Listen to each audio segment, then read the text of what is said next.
주일에는 로마서의 말씀을 가지고 믿음이 무엇인지에 대해서 세세히 말씀을 전했습니다.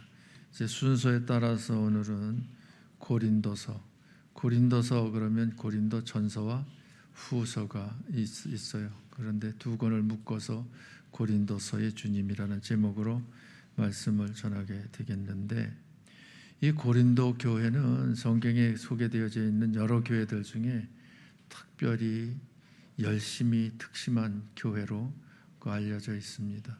왜냐하면 문제도 많이 일으켰지만 문제 제기도 많이 하고 궁금해하기도 많이 하고 열심을 품기도 많이 하고 적극적이기도 하고 한 교회가 고린도 교회인데, 한마디로 고린도 교회는 살아있는 교회지요.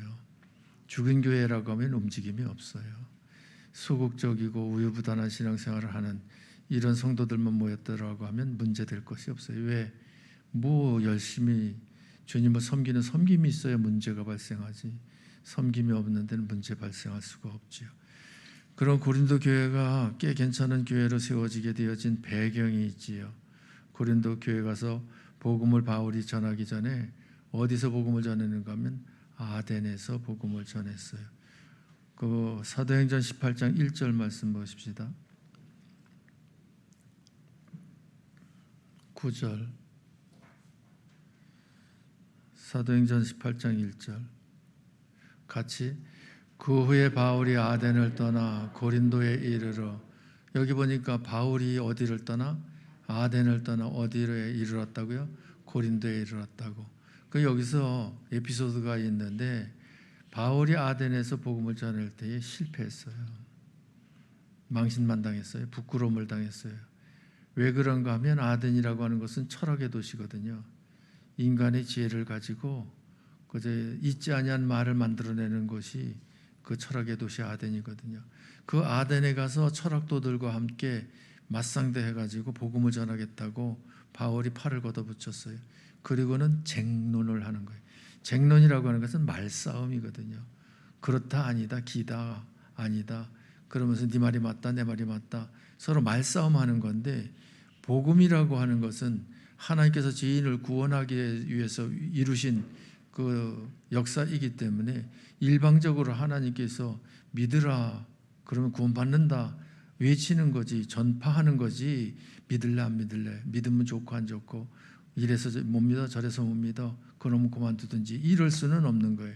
그래서 전도에는 말싸움이라는 것은 있으면 절대 안 됩니다. 말싸움이라는 것은 복음을 사람 수준으로 다 끌어내려서 그 요리를, 복음을 가지고 인간 생각 가지고 요리하는 게 그게 쟁론이에요. 그런데 바울이 그리했다니까요. 그 다음에 두 번째는 무슨 잘못을 했는가 하면, 그 아덴의 그 주민들이 섬기는 신이 참 많은데, 이런 우상 만들어 놓고 섬기고 저런 우상 만들어 놓고 섬기다가 혹시 섬김에서 빠진 신이 있으면 그 신이 노여하면 우리가 벌받지 않겠는가, 그래가지고 알지 못하는 신, 그래서 자리를 만들어 놓고 그 신도 섬겼어요. 그런데 바울이 그 알지 못하는 신을 내가 너에게 가르쳐 주마, 그리고 그 알지 못하는 신이 너희가 알지 못하는 하나님이다 이래 놓으니까, 저들이 하나님을 알지 못한 건 사실이지만 저들이 알지 못하는 신을 보여준다면 저희들이 알지 못하는 신은 무엇과 동등한 신이에요? 자기들이 알고 섬기는 우상과 동등한 알지 못하는 신이야. 그것을 하나님을 소개하니까 하나님을 무엇했어요? 우상 숭배화한 것이 되었어요. 그래서 잘못되어진 거지요.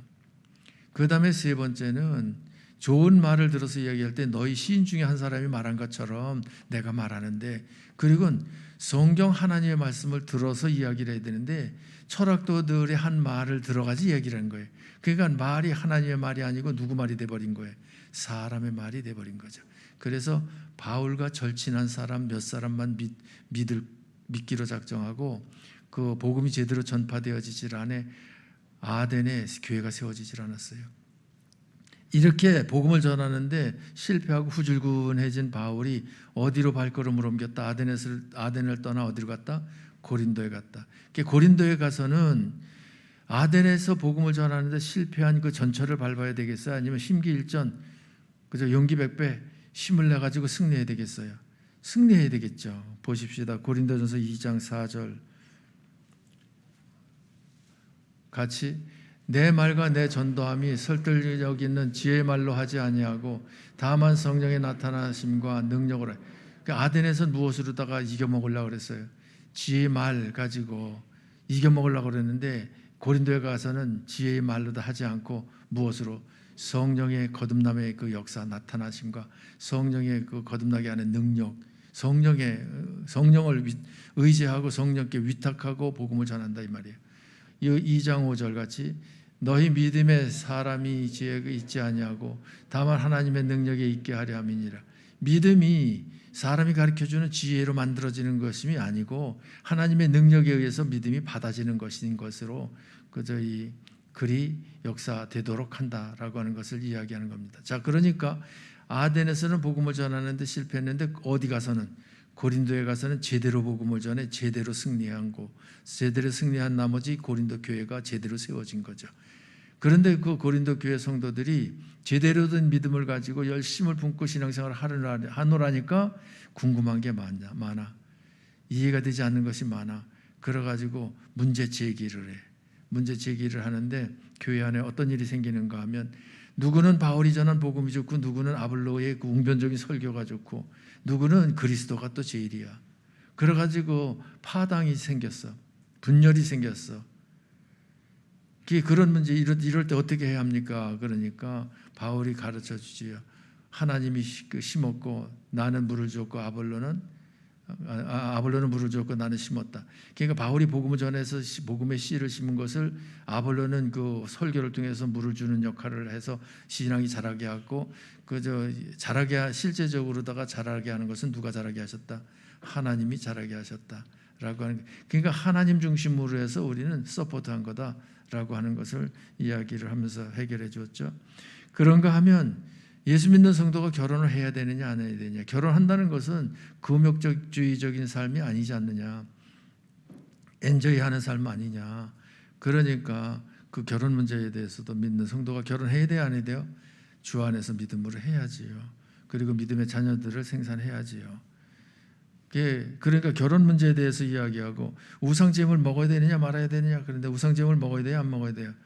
안 먹어야지. 그런데 한국교회가 옛날에는 안 먹는 거로 가르쳤는데 요즘에는 먹는 게 무슨 죄가 있느냐. 우상제물에 뭐 귀신 붙어 다니냐 그러면서 먹는 것을 대수롭지 않게 여기는데 성경은 우상제물 먹지 않도록 교훈하고 있습니다. 은사 문제에 있어서도 은사가 여러 가지인데 성령이 주시는 은사다. 그런데 은사 중에 고린도 교회에서는 방언의 은사가 제일이다, 최고다. 그리고선 방언 못하면은 우리나라에서도 그런 일이 있었죠. 개만도 못하다 그런 목사님이 있었어요. 그런데 은사는 성령이 주실 만한 사람에게 주시는 거지 은사는 내가 받고 싶다고 받는 것이 아니죠. 그러나 은사 중에 최고의 은사는 무엇이다? 사랑이다 라고 하는 것으로 가르쳐줘요. 그리고 부활이 있느냐 없느냐, 죽으면 그만 아니냐 하는 데 있어서 부활한다. 부활의 증거를 이야기를 하면서 부활의 첫열매 예수 그리스도를 소개하며 그러면서 고린도 전서를 쭉 이야기를 고린도 교회에 안고 있는 문제들을 해결해 주는 편지를 써가지고 보낸 것이 고린도 전서 첫 번째 편지고 그 다음에 두 번째 편지로다 넘어와서는 바울이 이방인 선교사로서 선교 사역하는데 안고 있는 애로사항들 바울에 대해서도 궁금증을 못 이겨 비난 비판하는 일이 고린도 교회에 많이 있었거든요. 그것을 해명하는 일을 하다가 오늘 본문에서 이제 헌금에 대해서 말씀을 전하는데 그것이 두 번째 편지로다가 고린도 교회에 보낸 그 편지 내용 중에 오늘 본문이 들어 있는 겁니다. 마침 잘 됐죠. 왜 마침 잘 됐습니까? 오늘은 어떤 주일이에요? 추수감사절을 지키기 전 주일이잖아요. 그러니까 추수감사절을 지키는 데 있어서 헌금해야 되잖아요. 그런데 어떤 중심, 어떤 믿음, 어떤 자세로 드려야 될 것인지를 그저 오늘 본문 말씀을 통해서 은혜를 받고 그 믿음으로 정성껏 드린다고 하면 하나님께서 기뻐 영광 받으시는 중 축복하시리라 믿습니다. 까지 때가 딱 잘 맞아 떨어져서 오늘 본문을 통해서 은혜를 받게 되어졌습니다. 자, 그러면 추수감사라고 하는 것은 10월 마지막 주를 전후로 해서 우리가 주로 1년에 한 번씩 지키거든요. 그렇기 때문에 1년에 한 번씩 지키는 추수감사절은 1년치에 대한 누적된 감사를 무엇으로 표현하는 겁니까? 무엇으로 드리는 겁니까? 마음으로다가 그 누적된 1년치 감사를 드리고, 몸으로다가 1년치 누적된 감사를 표현하고, 물질로 그 1년치 누적되어진 감사를 하나님 앞에 드리고, 그 말로 1년치 감사를 표현하고, 또 생각으로다가 그 1년치 감사를 묵상하고, 그러는 것이 추수감사예요. 그래서 이 1년치에 대한 감사를 하나님 앞에 드리는 것이 추수감사다 그랬을 때에, 그 날 정한 시간 11시에 1시간 동안만이 아니라 사실은 이 감사가 그 누적이 되어져 있었어야 돼요. 그 지금 생각이 나는데 아시는 분은 아실 거예요. 장미순 그 집사님이라고 우리 교회에 계셨거든요. 은혜가 충만한 분이시죠. 아주 주님을 섬기기를 열심을 다하는 그런 그 집사님이셨는데, 신학 공부해가지고 전도사 돼가지고 병원에서 환우들을 이렇게 돌아보고 살피는 일을 한다고, 그 뒤에 소식은 잘 모르는데 그런 얘기를 들었습니다. 그런데 그 장 집사님은 추수감사절 오늘 지키잖아요. 그럼 내일부터 1년 후에 추수감사를 위해서 준비하는 거예요. 기도로 준비하고 물질로 준비하고. 그러니까 1년 후에 감사를 표현하는 그 물질, 마음, 몸들임, 그 자세 중심이 남다르죠. 그러니까 하나님의 은혜와 복이 넘칠 수밖에. 그 아들이 목사 된 것으로 알고 있는데, 그 남편이 정기원 집사님으로 안수 집사 우리 교회에서 하고 그랬지요. 그분이 생각이 나는데, 그 모습이 굉장히 아름답게 그 당시에 보였고, 그런 모습이 정상적인 모습이 아닌가 싶은 생각이 듭니다. 왜? 오늘 본문 말씀 전 1절부터 4절까지의 말씀을 보면 세 교회가 소개가 되어져요. 아가야 교회에서 그 바울이 보았어요. 뭘 보았는가 하면, 아가야에 있는 성도들은 헌금을 드릴 준비를 하는데 1년 전서부터 준비를 한다는 거예요. 그래서 마게도냐 교회 성도들에게 자랑을 했어요. 아유, 아가야 교회 성도들은 하나님께 드리는 헌금 준비하기를 1년 전서부터 준비를 하더라고. 정성이 대단하고 믿음이 대단하더라고. 열심이 대단하다고. 이렇게 자랑을 하니까 열심을 내는데 둘째가라고 하면 서러울 마게도냐 교회 성도들이 도전을 받은 거예요. 자극을 받은 거예요. 충격을 받은 거예요. 우리라고 뒤질 수 있냐? 우리도 그리 드리자. 그래서 마게도냐 교인들도 그리 드리는 거예요. 그런데 바울이 그 마게도냐 교인들에게 하는 말이, 아마 마게도냐 성도들도 이렇게 미리 준비해서 드리지만 고린도 교회 성도들도 믿음의 열심이 대단하거든. 보나마나 그들도 미리 준비해서 하나님께 드리려고 준비하고 있을 거다라고 이야기를 했어요. 이야기를 해놓고 가만히 생각해 보니까 준비를 하지 않고 준비 안 한 상태에서 드린다라고 하면 바울이 입 바른 소리가 되어졌잖아요. 확인도 안 하고 말한 것이 되어졌잖아요. 그래서 부끄러움을 당할 수도 있잖아요. 사도 바울님, 확인도 안 되고 사실 그렇지도 않은데 그렇다고 그러셨네요. 속았잖아요. 이렇게 되어질까봐, 그럴까봐 그 내용을, 미리 준비하는 내용을 편지로 두 번째 편지에 써가지고 보낸 것이 오늘 본문이다 이 말입니다. 무슨 말인지 알겠죠? 그래서 오늘 본문을 통해서 우리가 두 가지 교훈을 받게 되어지는데, 하나는 연보는, 헌금은 미리 준비하는 것이 참연보다 하는 것을 교훈해 주셔요. 성경 보십시다. 9장 5절, 고린도후서 9장 5절 같이, 그러므로 내가 이 형제들로 먼저 너희에게 가서 너희가 전에 약속한 연보를 미리 준비하게 하도록 권면하는 것이 필요한 줄 생각하였느니 이렇게 준비하여야 참 연보답고 억지가 아니라. 그러니까 약속한 연보를 어떻게 준비하라고요? 미리 준비하게 하도록. 미리 준비하는 것, 이것이 무슨 연보다? 참 연보다는 거예요. 미리 준비하는 마음을 가지고 준비하는 과정에서 마음이 바뀔 수도 있어요. 바뀌면 바뀐 마음으로다 마음을 정리를 하는 거죠. 미리 준비하는 과정에서 정성이 결여될 수가 있어요. 그러면 정성이 결여되어진 것을 채워야죠. 미리 준비하는 과정에서 헌금이 적을 수도 있어요. 그러면 더 그 헌금을 늘릴 수가 있죠. 그러니까 줄일 수도 있고 늘릴 수도 있고, 늘릴 수도 있고 줄일 수도 있고, 그러면서 무엇만 가지고 순수한 믿음, 정성 가지고만 하나님 앞에 드릴 수 있다. 그러니까 거기에는 억지가 아니다. 왜? 세월이 흐르면서 마음에 와닿는 대로지 주위에서 뭐 이래라 한다고 저래라 한다고 그것도 한두 번 이래라 저래라 하는 거지 오랜 기간 동안 그럴 수는 없지 않느냐. 그러니까 억지가 아니고 부득이함도 아니다. 그러므로 그 연보는 참 연보다라고 하는 것을 바울은 이야기를 합니다. 그래서 우리도 미리 준비하는 차원에서 주일원금 봉투 요 반만한 거 주보에 넣어드리잖아요. 왜? 집에 가지고 가셔서 그제 한 주 전에 미리 주일원금 봉투에 준비해가지고 정성껏 드리라고. 그런데 이게 잘못 사용되어지면은 주보에 넣어드린 것 오늘 이 시간에 빼가지고 그 봉투에 넣어가지고 넣으면 한 주간 준비가 안 되는 거죠.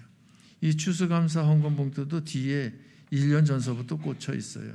그런데 다음 주에 이 봉투를 혹 잊어버릴까봐 여러분 주보에 넣어드렸죠. 그래서 이것은 오늘 넣어진 것은 한 주간만이라도 준비하자는 차원이죠. 그러니까 미리 준비하는 연보가 참 연보다라고 하는 것을 9장 5절에서 우리 교훈하시는데 7절 말씀도 보십시다. 7절 같이 각각 그 마음에 정한 대로 할 것이요 인색함으로나 억지로 하지 말지니 하나님은 즐겨내는 자를 사랑하시느니라. 마음에 정한 대로 하라고 하니까 마음에 내키는 대로 하라고 하니까 마음에 와닿는 대로 하라고 그러니까 헌금 문제 가지고 굳이 시험 들 필요가 있어요 없어요? 시험 들 필요 없어요. 교회 안에서 뭐 헌금 액수를 많이 드려야 된다 뭐 적게 드리면 안 된다 이런 기준 없어요. 하나님께서 여러분들에게 주신 형편에서 마음에 와닿는 대로 하는 거예요. 무슨 말인지 알겠죠? 그래서 마음에 와닿은 대로 마음에 은혜되는 대로다가 그저 준비해서 드리는데 거기에는 마음에 와닿는 대로다가 은혜되는 대로 하니까 인색함으로 한다고 하면 은혜되게 하는 것이 아니죠. 억지로 한다고 하면은 마음에 정한 대로 하는 것이 아니죠. 압력에 의해서 하는 거죠. 그렇게 하지 말라는 거예요. 여러분 억지로 하지 마셔요. 그렇다고 해서 하나님께 드리는 건데 그저 이 짠순이 짠돌이가 돼가지고 인색함으로 하지 마셔요. 오직 마음에 어떤 마음이 되어지도록 드리면서 즐거워할 수 있는 즐거운 마음이 되어지도록 드리시기 바랍니다. 무슨 말인지 알겠죠? 그래서 하나님은 어떤 자를 사랑하신다? 즐겨내는 자를 사랑하신다. 그러는데 여러분들이 믿음이 있고 은혜가 있으면 그저 이 마음에 정한 대로 억지가 아니라 자원함으로 드릴 수가 있어요. 그런데 우리 사람은 홀이라도 그런 경우가 있어요. 내가 나를 위해서 투자하는 것은 후회해요. 인색하지가 않아. 그래서 먹는 것도 가능한 한 맛있는 거 비싼 것 비유가 좋은 데 가가지고 먹기를 원하고 입는 옷도 메이커 유명 메이커 비싼 옷 이거 좋은 옷인데 그리고 만지려면 만지지 말라고 할 그런 옷 입고 싶어 하고 집도 의리번쩍한 그저 널찍한 그래가지고 소재가 따로 있는 집에서 살고 싶기도 하고 그러니까 육적으로 세상적으로다가는 우리가 보다 좋은 삶을 양질의 삶을 추구하기 때문에 그 보다 큰 그림을 그려요. 큰 계획을 세워요. 큰 바람을 가지고 그 추구하고 지향하고 목적해요. 그런데 이 하나님께 드리는 것에 대해서는 인색해요. 어떻게 인색하냐면 헌금함 돌아가잖아요. 그럼 헌금을 해야 되는데 미리 준비가 안 된 사람이 주로 인색해. 주머니에서 뒤적뒤적 해가지고 하나 꺼냈는데 파란 돌이야. 배추 색깔이야. 그럼 얼마짜리예요? 10,000원짜리 뭐 얼른 집어넣어요. 그래가지고 1,000원짜리 찾는다고 감으로 찾아가지고 꺼냈는데 5,000원짜리예요. 그러면 얼른 또 집어넣고 또 1,000원짜리 탔는데 그러는 동안에 헌금 바구니가 지나가면 한숨 놓는 거죠. 이거 살았다. 이 말을 하니까 생각나는 분이 있는데 내가 전도사 때 어느 교회에 가서 이렇게 헌금 시간에 뒤에서 이렇게 지켜보고 있는데 전도사니까 그런데 미리 준비가 안 된 상태에서 봉투가 준비가 안 돼 있으니까 그래서 뒤적뒤적 해가지고 늘 이렇게 헌금하더라고요. 그런데 중간쯤 갔는데 어떤 나이가 지긋다 하신 할머니가 잠깐만요. 내가 큰 돈이 있고 작은 돈이 없어가지고 좀 거슬러야 되겠다고. 그리고 헌금 바구니를 붙잡고서는 거기서 잔돈을 거스르는데 또 헌금위원회 그걸 지켜보고 서 있더라니까. 그러니까 맞죠? 이 숫자 맞죠? 숫자 거기서 거스름돈 헤아리고 참 그래서 별꼴을 다 봤어요. 헌금 거슬러서 헌금하는 경우도 봤어요. 실제 눈으로 다 목격한 바지요. 그래서 여러분들이 헌금할 때에 중요한 것이 얼마를 드리느냐, 그것도 중요하지만 왜 하나님께서 주신 형편대로 해야 되니까, 형편에 너무 못 미치면요 하나님 앞에 인색한 것이에요. 형편에 맞는 그 수준을 자기 마음에 와닿는, 그 기도할 때 와닿는 말씀, 은혜 받을 때 와닿는 그 와닿음에 그 모자라지 아니하도록 하되, 그것은 하나님께서 주신 형편이 다 다르니까 그것은 액수를 가지고 논할 필요는 없어요. 그러나 무엇은 이야기를 할 수 있는가 하면, 미리 준비하는 정성, 미리 준비하는 그 믿음, 그것은 있어야 된다. 왜? 누구에게 드리는 거니까? 하나님께 드리는 거니까 미리 준비는 해야지요. 그래서 오늘 본문에서 마음에 정한 대로 하라, 인색함으로 억지로는 하지 말아라, 하나님은 줄겨내는 자를 사랑하신다라고 말씀하시니 헌금으로 인해서 시험 드는 일이 없도록 하시기 바랍니다. 자기 자신을 위해서 그저 후한 것처럼 하나님에 대해서도 더 후한 마음을 가져야 돼요. 왜 그런지 아십니까? 제가 얼마 전에 시험 들 뻔했어요.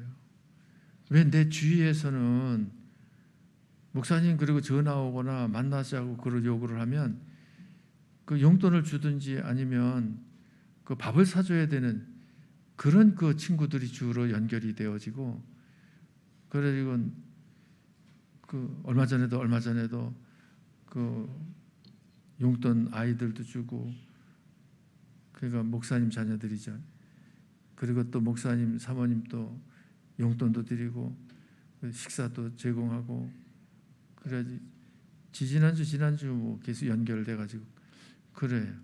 형제들도 보면은 형제들이 나를 위해서 뭐 주는 것보단 우리 집에서 우리 생각을 하고, 이렇게 여러분 덕분에, 여러분이 그 명절 때 되어지면 선물하는 게 있잖아요. 그것을 좀 형제들하고 이렇게 나누기도 하고, 그 뭐 또 괜찮은 게 있으면 또 나누고. 그런데 무슨 생각이 딱 드는가 하면, 나는 어떻게 내게 주는 사람보다 내가 주어야 할 사람이 많은 거야 도대체. 짜증나요 안 나요? 그래가지고 은근히 부하가 끓고 짜증이 나더라고요. 나는 무슨 팔자에 그래 주는 사람으로다가 이게 받기보다는 주는 생활을 해야 되는 거예요. 그런 생각을 하고서는 시험 들려고 그러는데 뒤통수를 한 대 맞는 것 같은 충격이 딱 오더라고요. 야 이놈아, 받는 것이 복된 거냐 주는 것이 복된 거냐. 그리고 누가 욕을 하더라고요. 그래서 정신이 버떡 나서 생각을 해보니까, 아니 누군가 주위 사람들에게 자주 받는 게 좋은 거예요, 주위 사람들에게 자주 나눠주는 게 좋은 거예요? 나눠주는 게 좋은 거지. 나눠준다고 그것을 불만하고 나눠준다고 해서 그 심기가 불편해지면 그건 아니지. 성경에서도 어떤 자가 복이 있다고 말씀하세요? 받는 것보다 주는 것이 복이 있다고 말씀하셨는지. 그러니까 김 목사는 복 받은 거예요, 복 못 받은 거예요? 복 받은 거지. 그렇죠? 나는 복 받은 거예요. 그래서 나를 좋아라 하는 목사님들도 여러분 계시고, 선교사님도 계시고, 또 형제자매들도 또 좋아라 하고 그래요. 왜? 주니까. 그러면 내가 줄 수 있는 힘이 있다라고 하는 것은 여러분을 통해서 주든 다른 그 루트를 통해서 주든 누가 공급해 주시는 거예요? 하나님께서 공급해 주셔서 줄 수 있는 것을 있게 하는 것이, 있게 하는 것이 그게 은혜고 그것이 축복이잖아요. 그러니까 나눈다, 베푼다라고 하는 것에 대해서 크게 감사하고 행복해 하시기 바랍니다. 어제 바자회 했거든요. 바자회 했는데 끝날 즈음에 내려갔죠. 서재에서 준비한다고 나는 있었고, 그런데 여전도 회장 권사님하고 두세 사람이 원탁에 둘러앉아서 하고 그러는데, 나를 보더니 여전도 회장이 밝게 웃으면서 목사님 그래. 왜요? 그랬더니 150만 원 남았어요. 그러더라고요. 어제 바자회를 해가지고 150만 원 남았대요. 많이 남았어요? 안 남았어요?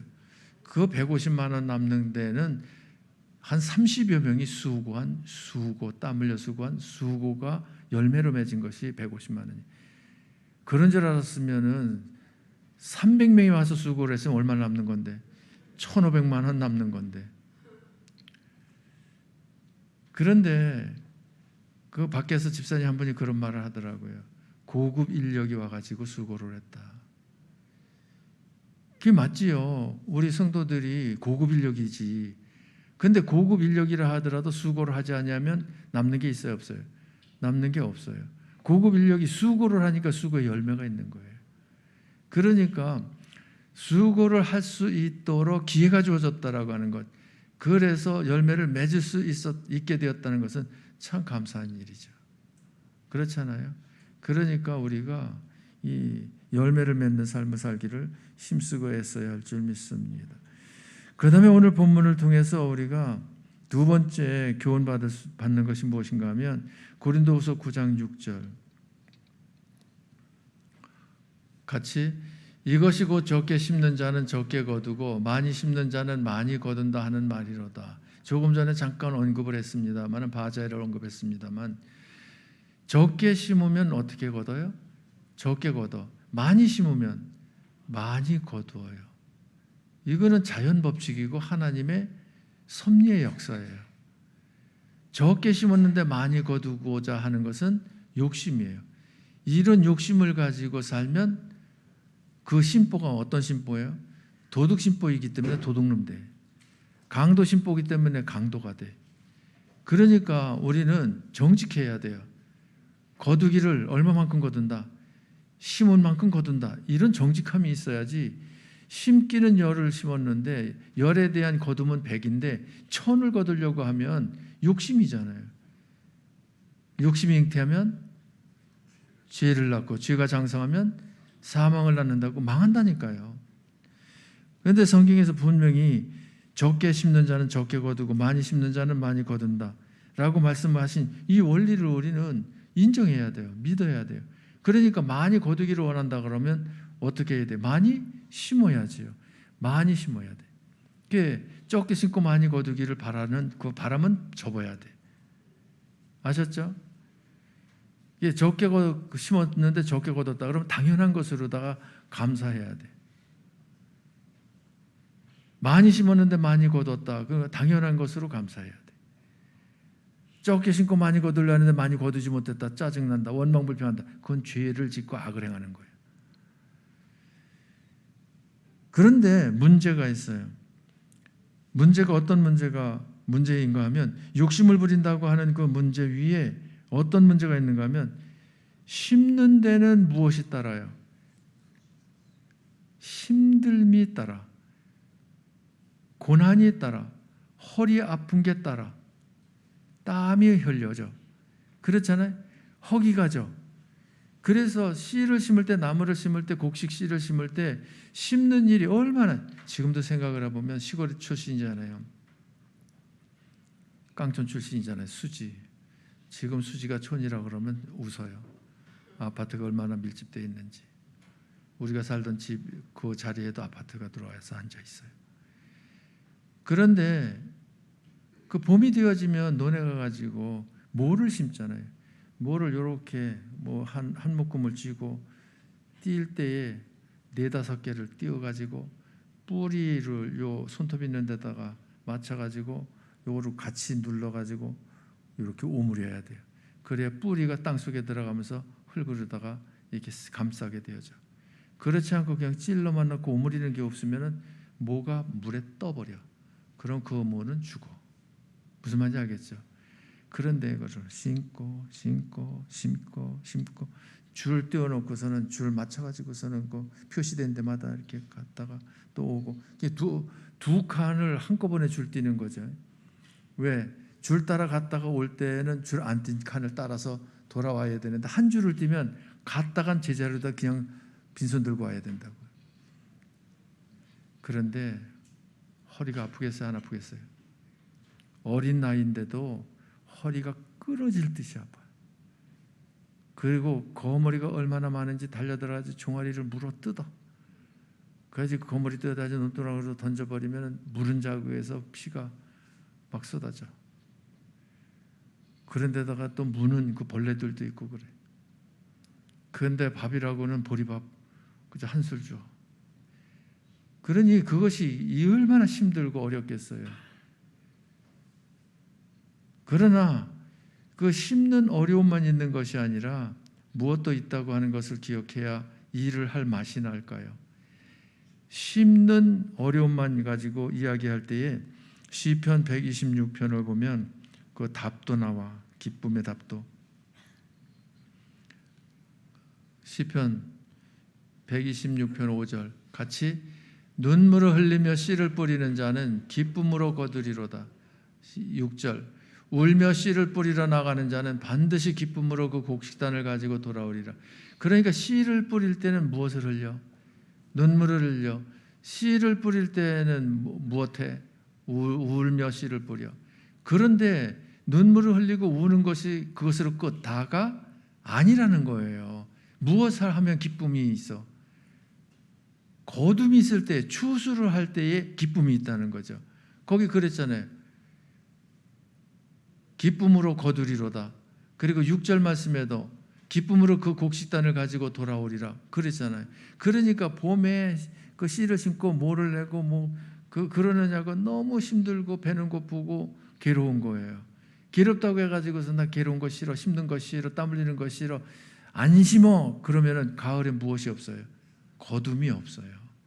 그러니까 일할 때 힘든 거는 건 당연한 것으로 여겨야 돼. 일할 때 힘이 많이 들면 무엇도 많고, 추수 때 기쁨도 많고, 심을 때 깊고 힘든 게 적으면 무엇도 적다. 거둘 때 기쁨도 적다. 아셨습니까? 그러니까 여러분들이 일을 열심히 해야 돼요. 그래서 성경이 일하기 싫으면 무엇도 하지 못하게 하라. 먹지도 못하게 하라. 그러니까 먹는 것도 주지 말라는 거예요. 왜? 밥값도 못했다는 거예요. 그래가지고 모를 심고 뭐라고 그래요? 그저 벼가 되어지는 것을 뭐라 그래요? 모를 심을 때 그렇게 힘들게 심었는데 가을에 이제 추수할 때는 너무 큰 기쁨이 있는 거죠. 그런데 가을에 추수 때 기쁨 얘기하면 나는 지금도 속상해. 왜 속상하냐면 우리 아버지에게 삼형제가 있었거든요. 큰아버지, 둘째 큰아버지, 그리고 아버지. 그런데 큰아버지는 이렇게 숫자 개념이 약하셔요. 그런데 둘째 큰아버지는 폐결핵 오르다 몸져 누우셨어요. 그런데 아버지는 가방끈이 짧으셔도 숫자에 밝으셔요. 그러니까 큰아버지는 우직하게 그때 농지 정리를 해가지고서 땅을 가구마다 이렇게 나눠주었었거든요. 그래서 나눠받은 그 전답, 그거 농사 짓는 것만 우직하게 하시는 거예요. 그런데 아버지는 요거만 잘하면 요거 돈 번다는 거죠. 굳이 힘들게 일하지 않아도 된다는 거죠. 그리고 밤새워서 일을 하다가 그만 다 날렸어요. 그런데 큰 아버지는 우직하게 일을 하시면서 힘은 들었지만 그대로 보존되었어요. 그런데 결론적으로 얘기하면 그 우리 아버지 가문의 둘째 아들이 목사인데 목사의 전도로다가 몽땅 예수 믿어 구원받은 엄청난 축복은 받았지만 그 세상적으로도 볼 때에 큰 아들은 구청장 됐지, 둘째 아들은 목사 됐지, 셋째 아들은 그 한전 기계실 실장 됐지, 그리고 그 매제들도 장로지, 집사지 그래가지고 그 자수성가하고 이런 복이 하나님 섬길 때에 부어주시더라고요. 인간의 노력은 좀 부족했어도. 그런데 큰 집들은 가지고 있었던 땅 그거 이리저리 굴리다가 많이 들어먹었고 지금 굉장히 어려움 중에 있더라고요. 그랬는데 뭘 얘기하려고 그러느냐면 봄이 되어지면은 일을 해야 품삯이라도 받지요. 아니면은 쌀이라도 쌀대박이라도 받지. 그러니까 어린 나이에 큰 집에 가서 일을 하고 남의 집에 가서 일을 하는데 아주 힘들고 죽겠는 거예요. 몸이 비비꼬여서. 목사 된 것도 일 너무 힘드니까 그 핑계 대고 안 하려고 목사 됐을지도 몰라. 그것도 따져봐야 돼.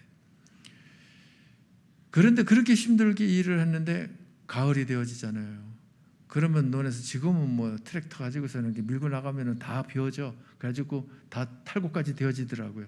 그래가지고 윤현희 권사님네 그 농사 많은가 본데 그 기계로다가 처리를 한다고 그러더라고요. 옛날에 비하면 거저 먹는 거예요.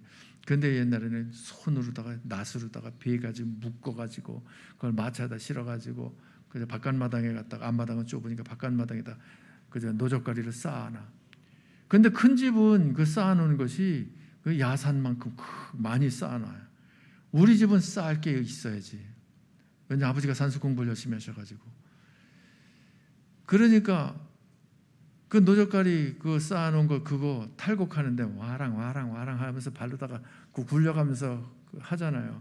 그러면 그 쌓아진 것 가마에다가 담아가지고 그 창고에다 드리고 그러면서 신나는 거예요. 그래서 동네 그 행여 이렇게 돌리면서 그 깽가리 치면서 그러면서 또 떡해가 먹으면서 기뻐하면서 즐거워하면서 얼마나 행복해해요.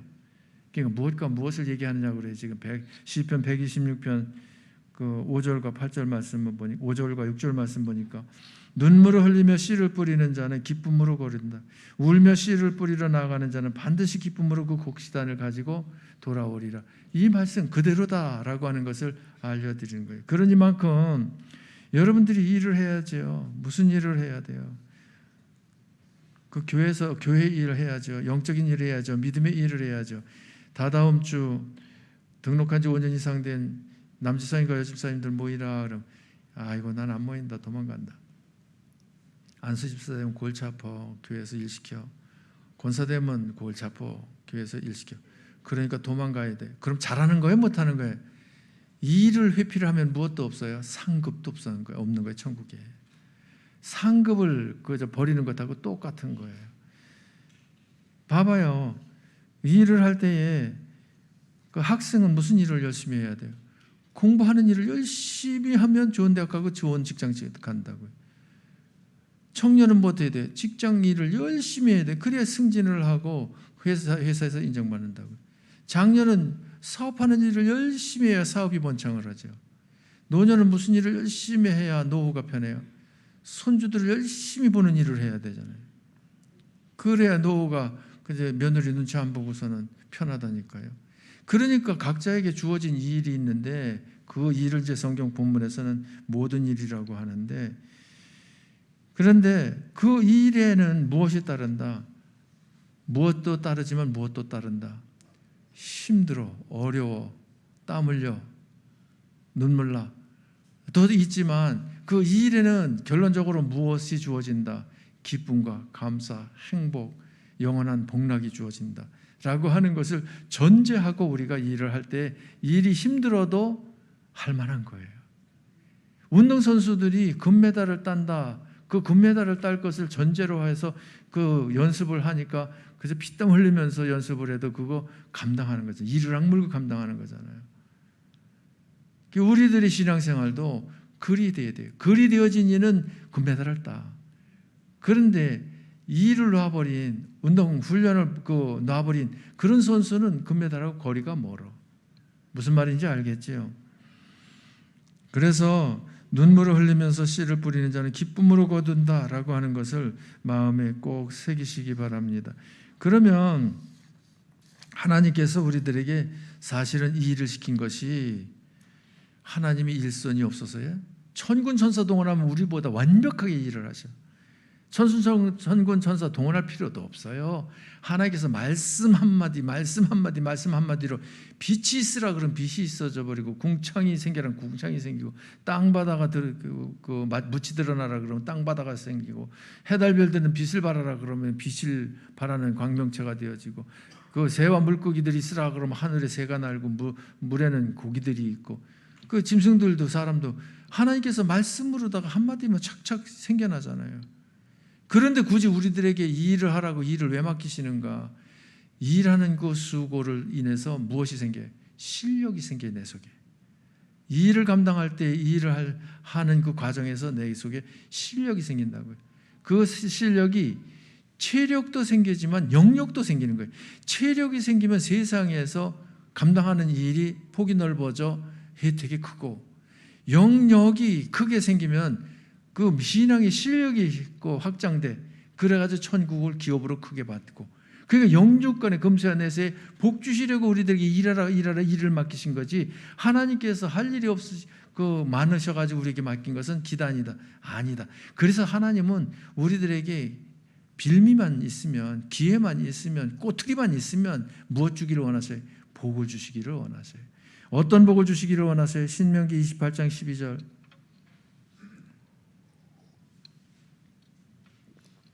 같이 여호와께서 너를 위하여 하늘의 아름다운 보구를 여시사 네 땅에 때를 따라 비를 내리시고 내 손으로 하는 모든 일에 복을 주시리니 네가 많은 민족에게 꾸어줄지라도 너는 꾸지 아니할 것이. 여기 보면은 무슨 일에? 모든 일에. 모든 일은 네 일만 복 주고 내 일은 복 안 준다. 내 일은 복 주고 네 일은 복을 안 준다가 아니라 주 안에서 믿음으로 하는 모든 일에는 하나님께서 무엇을 주셔요? 복을 주신다는 거예요. 복을 주시는데 어떤 복을 주신다고 말씀하시는가 하면 네가 많은 민족에게 꾸어줄지라도, 그러니까 내 집에는 쓰고 남아, 넉넉해, 널널해. 그래가지고 궁핍한 사람이 그거 좀 빌려달라고 그래, 꾸어달라고 그래. 그럼 여기 있다고 나눠주고 베풀어주는 삶을 살아. 좋아요, 안 좋아요? 그게 좋아요. 말할 게 있는데 좀 말하기가 좀 어려운데 그러면서 주저주저 하면서 돈 좀 빌려줘. 이게 좋아요. 어떤 게 좋은 거예요? 뒤에 주저주저 하는 게 좋은 거예요. 앞에 당당한 게 좋은 거예요. 당당한 게 좋지요. 근데 네가 많은 민족에게 꾸어줄지라도 너는 꾸지 아니할 것이요라고 말한 대로 유대인들이 세계 경제를 좌지우지하잖아요. 유대인들이 그 사업에 연결되어진 그 사업가들이 부지기수잖아요. 왜? 하나님께서 유대인들을 축복하셔서. 보십시다. 어떻게 축복하셨는가? 13절 같이 여호와께서 너를 머리가 되고 꼬리가 되지 않게 하시며 위에만 있고 아래에 있지 않게 하시리니 오직 너는 내가 오늘 내게 명령하는 네 하나님 여호와의 명령을 듣고 지켜 행하며. 자, 머리가 될지언정 무엇이 되지 않는다? 꼬리 되지 않고 위에만 있고 아래에 있지 않게 한다. 머리 되는 게 좋아요? 꼬리 되는 게 좋아요? 여러분의 자녀가 공부했다 그러면 꼴찌야. 좋아? 야, 신난다. 너는 그렇게 쉽지도 않은 꼴찌를 이렇게 잘하냐? 그러는 부모가 어디 있느냐고요. 했다 그러면 1등이 돼야지. 위에만 있고 아래에 있지 않는다. 그래서 꼭 골목에서 그 아이들하고 놀이를 해도 골목 대장이 돼. 쫄병이 되지를 않고. 그거 가지고 대장님 그러면 그러면서 이래라 저래라 그러는 게 좋아요. 대장님 어떻게 할까요? 이리 와봐. 왜 그따위로 해? 그리고서는 그저 주워받고 그러면 눈물이나 찔끔 흘리고 그게 좋아. 그게 우리 애들을 상대로 해서도 그렇잖아요. 위에만 있고 아래에 있지 않게 하신다는 거예요. 14절 같이 내가 오늘 너에게 명령하는 그 말씀을 떠나 좌로나 우로나 치우치지 아니하고 다른 신을 따라 섬기지 아니하면 이와 같으리라. 하나님만 섬기는데 하나님 말씀대로 순종하면서 하나님만 섬기라. 그러면 어떻게 해준다? 꾸어줄지언정 꾸임받지 않냐고, 머리 될지언정 꼬리 되지 않냐고, 위에 있을지언정 아래에 있지 않게 한다. 무슨 일에? 모든 일에. 근데 모든 일이라고 하는 단어가 오늘 본문에서 몇 절에 나와요? 모든 한두 번 나오는 것이 아니라 몇 번씩이나 나와요? 4번씩이나 나와. 8절 고린도후서 9장 8절 같이 하나님이 능히 모든 은혜를 너희에게 넘치게 하시나니 이는 너희로 모든 일에 항상 모든 것이 넉넉하여 모든 착한 일을 넘치게 하게 하려 하심이니라. 좋아요, 안 좋아요? 고린도후서 9장 8절에 보기 여러분에게 있어지기 원합니다. 여러분 가정에 넘치기를 원합니다. 모든 4번씩이나 모든이라는데 모든 뭐예요? 은혜를. 모든 일에 항상 모든 것이 넉넉하여 모든 착한 일을 넘치게. 그러니까 우리들의 삶은 모든 일에 모든 면에 모든 은혜 모든 자료가 넉넉하고 넘쳐서 무엇 할 수밖에 없어야 돼요. 행복할 수밖에 없어야 돼요. 승리할 수밖에 없어야 돼요. 기뻐 뛰며 즐거워할 수밖에 없어야 돼요. 이 복이 여러분들에게 있어지는 추수감사절이 되어지기를 주님의 이름으로 축복합니다. 축복합니다. 기도하십시다. 참 좋으신 하나님께서 2022년을 허락하시고 작년 추수 때에서 추수감사절 때로부터 지금까지 1년여 동안 저희들을 눈동자와 같이 보호하시고 지켜주시며 인도하시고 이끌어주시며 하늘과 땅에 필요한 자원을 공급해 주신 것을 감사합니다. 이제 다음 주일 추수감사절을 앞두고 말씀 순서 따라 고린도후서에서 하나님께서 기뻐 받으시는 사랑스럽게 받으시는 참연보에 대해서 그 어떤 조건을 구별해야 되는지 깨우쳐 주시는 것을 감사합니다. 아무쪼록 미리미리 준비하는 믿음과 정성을 곁들인 예물을 하나님 앞에 드릴 줄 아는 저희들 되게 하여 주옵소서. 인색함으로나 억지로 드리지 않게 해 주시옵소서. 또한 드릴 때에 하나님께서 드림의 복을 주신 것에 대해서 감사할 줄 알게 하여 주시고, 드릴 수 있는 것이 있다라고 하는 것이 축복받은 것인 줄 깨닫는 저희들 되게 해 주시기를 원합니다. 적게 심으면 적게 거두고 많이 심으면 많이 거둔다는 이 자연 법칙을, 하나님의 창조의 섭리를 인정하는 저희들 될지언정 심지 아니하고 많이 거두려고 하는 잘못된 욕심은 버리게 하여 주옵소서. 아무쪼록 모든 일에 모든 은혜가 넘치게 하여 주시고, 모든 자원이 항상 넉넉하게 하여 주셔서 착한 일을 하는 데 있어 늘 앞장서는 저희들이 되게 하시고, 가정이 되게 하시고, 교회가 되게 하여 주옵소서. 예수님 이름으로 기도하옵나이다. 아멘. 이 시간에는 청년 거울 찬양 드릴 때에 준비한 예물 정성껏 믿음으로 드리시기 바랍니다.